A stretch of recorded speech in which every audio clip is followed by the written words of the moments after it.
Sejak kejadian itu, hampir setiap hari,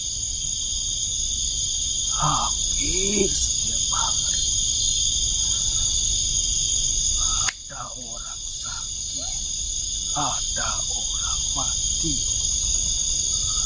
Bahkan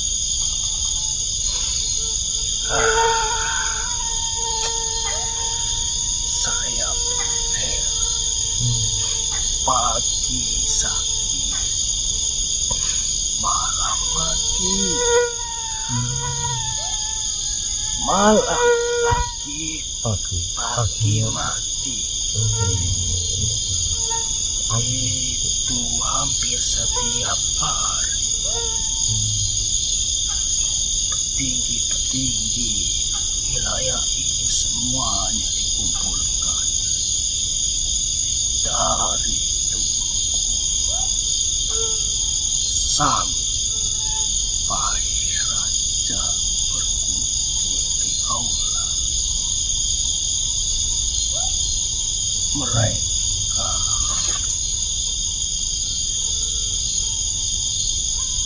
kumpul membahas musibah yang telah menimpa wilayah kami.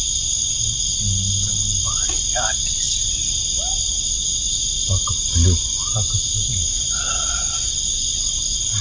Semua tabib, bahkan orang-orang pintar kami datangkan.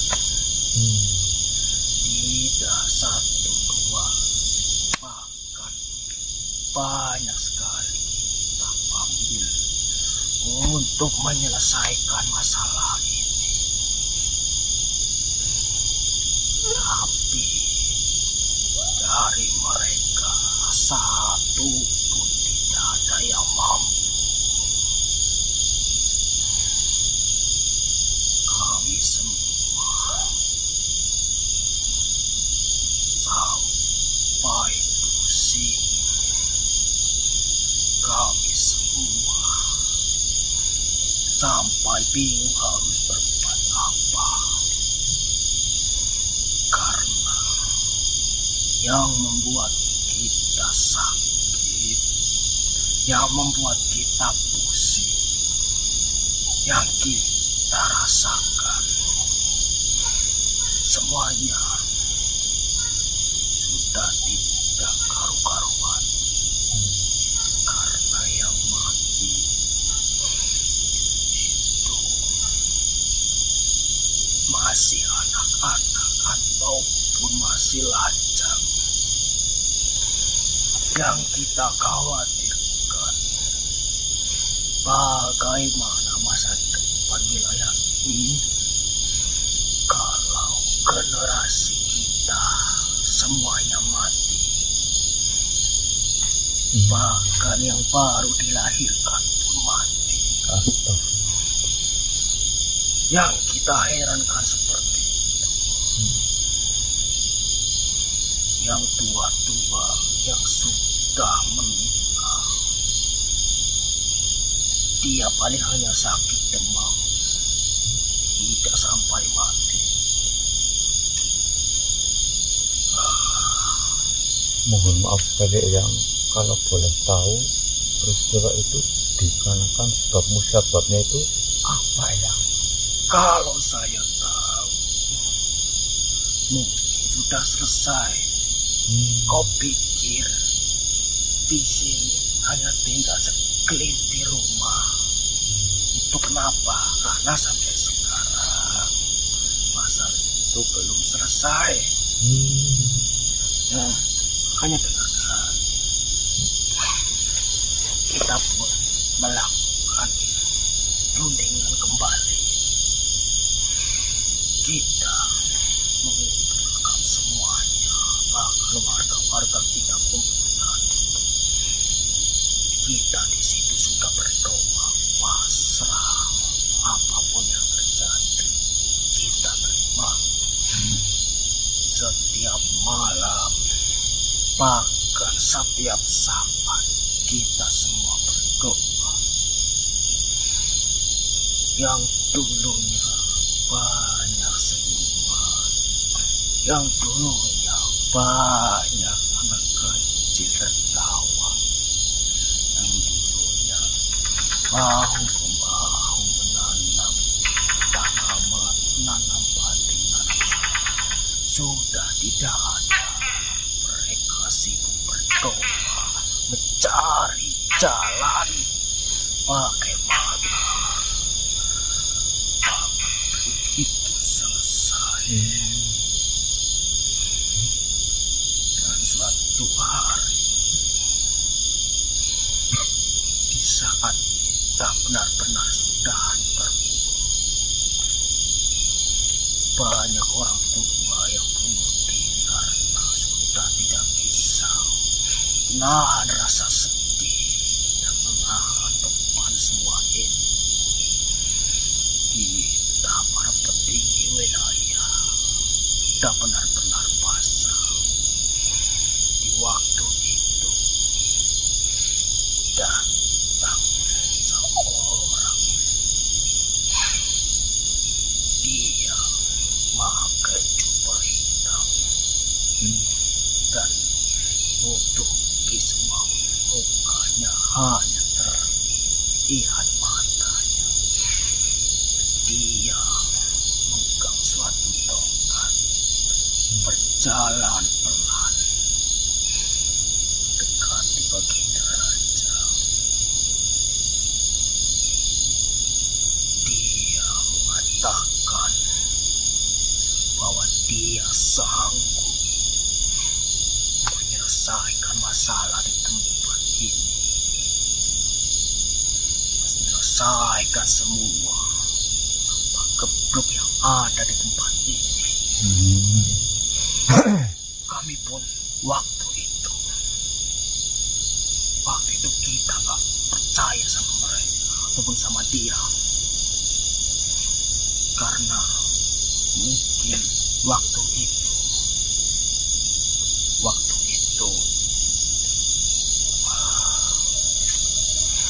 kita sudah benar-benar putus asa. Jadi ada orang yang datang pun kita sudah tidak percaya. Kita pun sudah sempat mengingatkannya. Kita sempat mengingatkan orang itu. Orang itu mengatakan bahwa kalau saya tidak bisa menyelesaikan masalah di tempat ini, saya siap dipenggal. Disitulah saya sedikit berpikir. Saya dapat berpikir, apa salahnya kita masih tetap coba dan berusaha, ya kan? Iya, betul ya. Saya menyampaikan itu ke baginda raja. Baginda raja hanya mengatakan, terserah, saya sudah tidak bisa apa-apa, karena anak satu-satunya baginda pun mati. Karena keblok itu. Ya. Saya membiarkan orang itu tetap melakukan apapun yang dia lakukan. Silakanlah, begitu pikir saya. Dia melakukan ritual apa, saya pun tidak tahu waktu itu, karena waktu itu saya juga sering bengong. Saya hanya melihat dengan tatapan kosong sekitar mungkin 1 jam atau lebih, nggak tahu saya. Dalam bengong. Ya, karena melihat, bukan karena jantung dia baca-baca mantra atau apa, saya nggak tahu ritual apa, sambil membakar pewangian. Ya. Dalam tatapan kosong saya terkaget karena dipanggil orang itu. Hmm. Saya pun datang. Waktu itu saya hanya duduk terbenam. Saya dipanggil, "Hei kamu, sini." Saya kaget, saya bangun, saya datang. Ya Tuhan, ada apa? Apa ada yang saya bisa bantu? Ucap saya. Orang itu mengatakan, tidak. Saya tidak butuh bantuan. Ataupun saya tidak butuh persyaratan di sini apa-apa. Tenang saja. Orang itu mengatakan. Lalu saya mengatakan, lantas Tuhan memanggil saya kenapa? Sahut saya itu. Dia pun menjawab lagi, ikut saya, bawa bungkus itu. Waktu itu seingat saya bungkusan itu berwarna putih. Sebesar inilah, salah waktu itu. Kayak kelapa Besar seperti kendi. ya, seperti Besar itu. Besar itu. Saya pun terheran, ini apa kok dibungkus kain putih. Saya waktu itu mau bertanya sebenarnya, tapi saya takut karena orang itu kayaknya galak, misterius, dan orang itu tidak banyak bicara juga. Saya pun mengangkatnya dan membawanya. Orang itu mengatakan, ikuti saya. Saya naik ke tempat sana. Sekarang jadi jalan raya itu. Oh iya. Terus salah satu warga di situ disuruh menggali tanah di situ. Saya disuruh masukkan di situ. Hai kamu, kalinya masukkan di situ. Jadi itu Bungkusan itu. Ya, bungkusan ini saya masukkan. Tutup sama dia. Ya. Orang sudah. Sekarang kalian semua tenang saja. Semuanya sudah beres dan baik-baik saja. Lalu orang itu pun langsung pergi. Biasanya orang yang datang ke situ yang membantu kita pasti minta bayaran. Betul. Bahkan harta kerajaan terkuras habis untuk membayar semuanya. Waktu itu saya berpikir, aduh, ini selesai, harus dibayar. Kita harus membayar dengan apa lagi? Sedangkan kita sudah tidak punya apa-apa. Raja pun sudah kayak setengah gila. Ya, sudah bengong, sudah ngomong sendiri. Jadi, kok tiba-tiba dia bilang itu langsung pergi.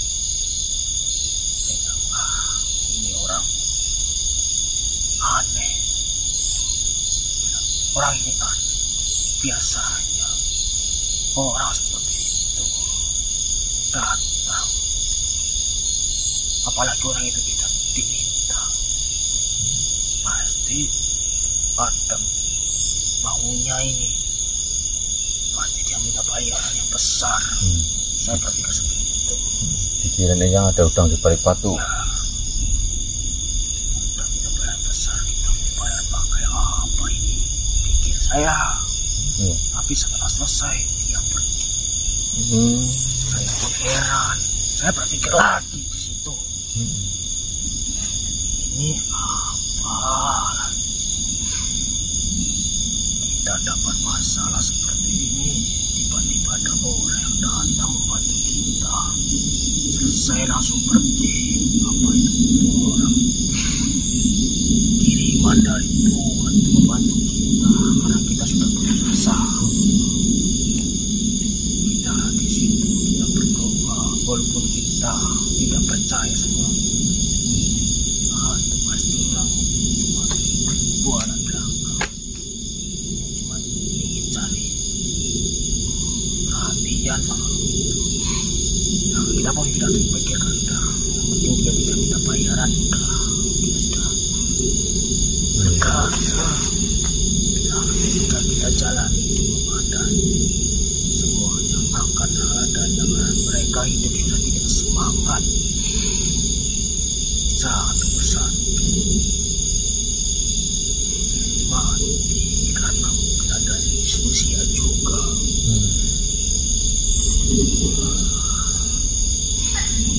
Makin warga semakin habis. Tapi yang kita herankan,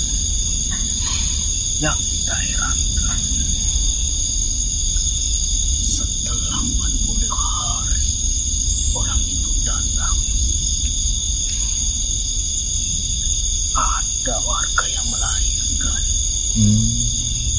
Itu tidak mati.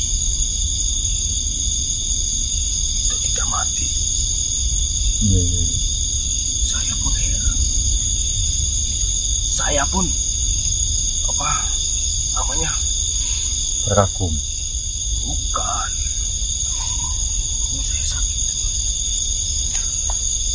Saya pun berpikir,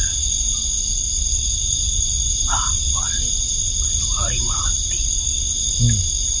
Saya berpikiran seperti itu. Ternyata dia sampai besar. Sekarang anak itu usianya sudah 300 tahun.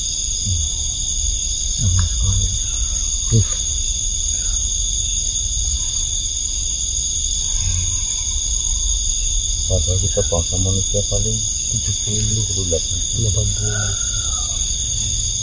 Kau tadi bertemu siapa? Itu tadi Hiroshim. bertemu dengan Hiroshim. Dia salah satu keturunannya. Cuman waktu itu semua warga karena sudah mengetahui bahwa mereka sudah tidak terkena pagebluk itu lagi, mereka berbondong-bondong pergi dari tempat ini. Takut pagebluk itu datang lagi. Mereka berbondong-bondong pergi, hanya segelintir orang yang ada di sini. Ya, kau bisa lihat sekitaran sini. Kalau kau bisa membuka mata pening, hanya beberapa rumah yang tinggal berdiri. Dunia di sini itu ramai sekali. Dan yang ketemu dia datang ke sini. Menemui Sebenarnya datang ke sini mau merawat tanah yang ditinggalkan. Saya bertanya, kau ini siapa datang ke sini? Dia mengatakan, saya anaknya ini cucunya. Ya, saya tadi. Kau anak, kau juga anak. Pertama kali lah selamat. Ya, saya tertawa. Biasa ini, waktu papasan, bahkan dia sering ke tempat saya. Dia pun sering mengantarkan singkong.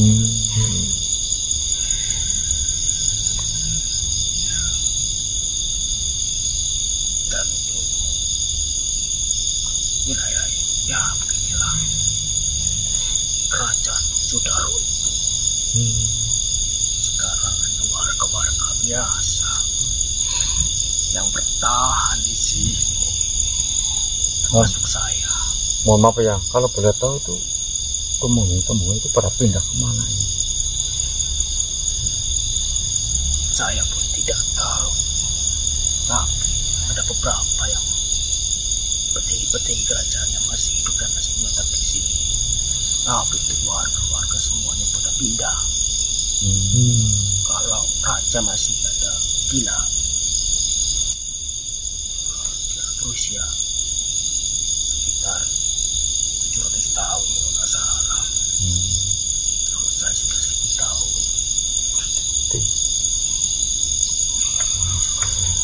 Jauh tempuh sekali manusia beda jauh.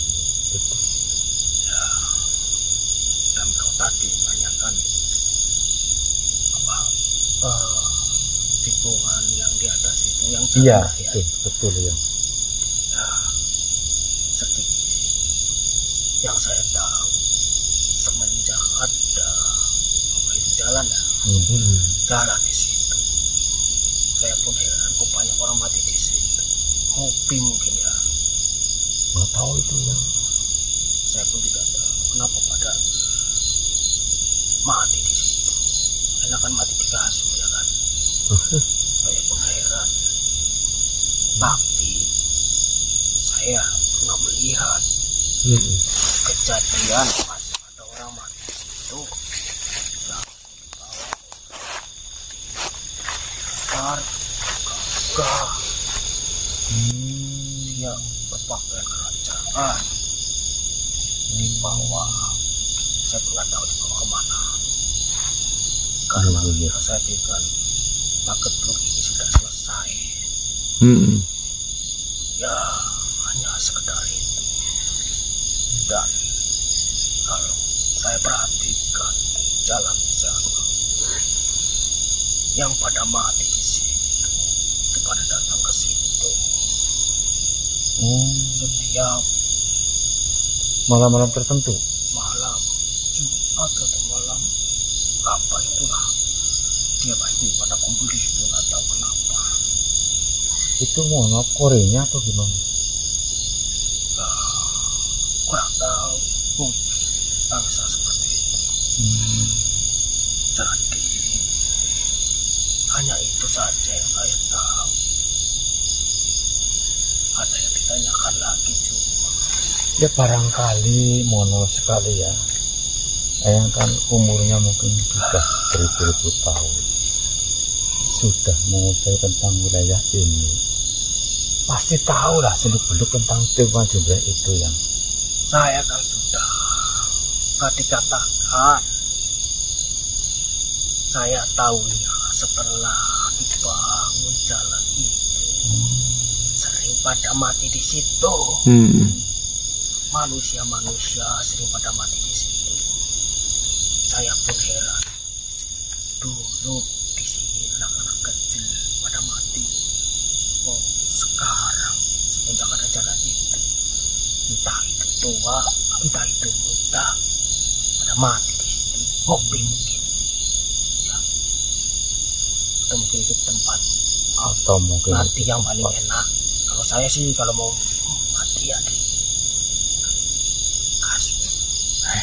ini termasuk misteri yang kami tidak bisa menjawabnya, atau itu mungkin suka mati di situ atau enggaknya itu kami juga tidak tahu ya. Ya itulah misteri di dunia ini. Saya pun tidak menyangka bahwa belum itu merubah begitu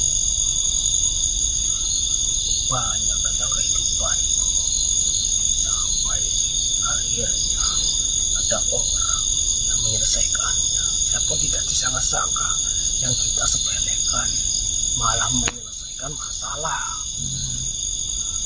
Makanya